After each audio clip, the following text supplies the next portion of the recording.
So you guys may recall in the Donald Trump Stormy Daniels hush money trial, Manhattan DA Alvin Bragg had accused Donald Trump of violating his gag order that was placed on him previously by Judge Juan Merchan. They said that he violated it 11 times last week and asked the New York judge to rule on each incident. Now, the judge last week kind of left it hanging. I think I mentioned at the time he's trying to give the illusion that he's really mulling it over and weighing if he wants to penalize Donald Trump for violating his gag order. Well, of course, today the judge ordered Trump to pay the $9,000 in fines. This was $1,000 per instance for what he said were 9 of the instances cited by the prosecution. He also warned Trump that he could be jailed for further gag order violations in an 8-page order. And I won't bore you with all of the quotes here, but he was also ordered, Trump, to remove any of the social media posts that violated the gag order by 2 p.m. And he did. In fact, we got word that he did remove those social media posts. So those are now gone. But isn't it so cute that they want you to think that he was like, oh, gosh, I just don't know if I'm going to rule in the prosecution's favor. Okay, I did. And also you could be jailed if you use your First Amendment right to speak out against what anyone with eyeballs sees as political persecution of the Biden regime's, political opponent. I think it was, did he say 30 days? Was there a time frame he put on it? I think 30-day jail time or something like that I read somewhere, but it was pretty significant. Yeah, what a joke, right? The whole thing is a joke.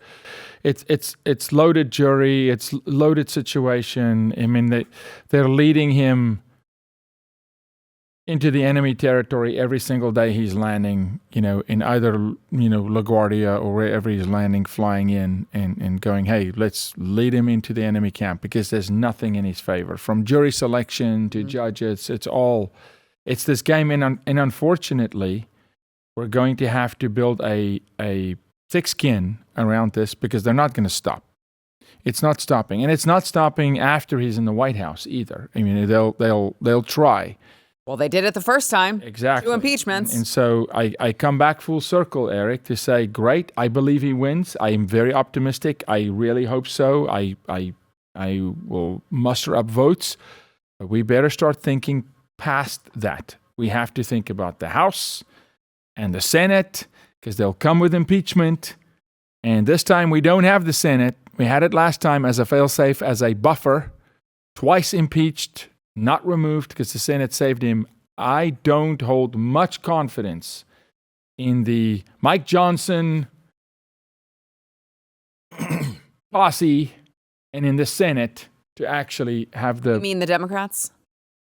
The uniparty. Uniparty. Actually have the gonads to do what is right, when they come for him, when he's in the White House. Yeah, I mean, look, I think anybody, even if you were kind of on the outside looking in like myself, you can see that they're going to try to make this as inconvenient, expensive, as they possibly can, time-consuming. So he can't campaign. The more it carries on, the more they think that they can, or believe that they can sway kind of public opinion. The more they can kind of string this on, especially if it goes into the actual election, which I think seems to be like the point here, right? At least that's what I pick up. Maybe I'm wrong, and the process is just a process, but it does to me feel like there is true politicking at play, at least there, because even if, say, for all of the supposed indictments, he's cleared of it all. Well, in the court of public opinion, the more that they can string this on, does that even matter? Right, especially once the damage already gets done, right? Let's say if it goes on as long as they can, and let's say it was good enough to, let's say, unfortunately, maybe there's a bunch of gullible people that are out there, and the way that they vote was resting upon how he was being courted, let's say, again, in public, if you will. If they go that route and they're successful, the results at that point wouldn't even matter because effectively he's not going to be in power.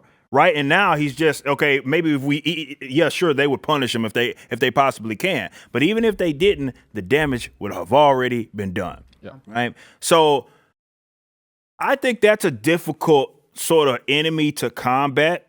Definitely, if you are going to try to have the moral high ground there and not play the dirty tricks that they play, that you see kind of they are employing or deploying on you and everybody that supports you. You know, I don't know if you can truly combat that and win effectively, right? Without understanding that this is a game and you got to play to win, bro. And how that looks, I don't know. Yeah, it's so frustrating to me to read these polls that show there are a certain amount of voters who obviously they will agree that this is all political persecution. But then they will also say, I can't vote for Donald Trump if he is a convicted felon. Yeah. And it's like, how do you get to that conclusion if you know that it's all a sham? You're playing into their hand. 100%. They'll use this every single time if they know that it works. Like, if you can agree that this is all bogus, why in the world would you let that deter you from voting for the guy who you believe is right? And it's these virtual victories that Eric is talking about, but they stick though. Yeah. They do, and they are getting traction. Unfortunately, they are, and that's why they're doubling down on them.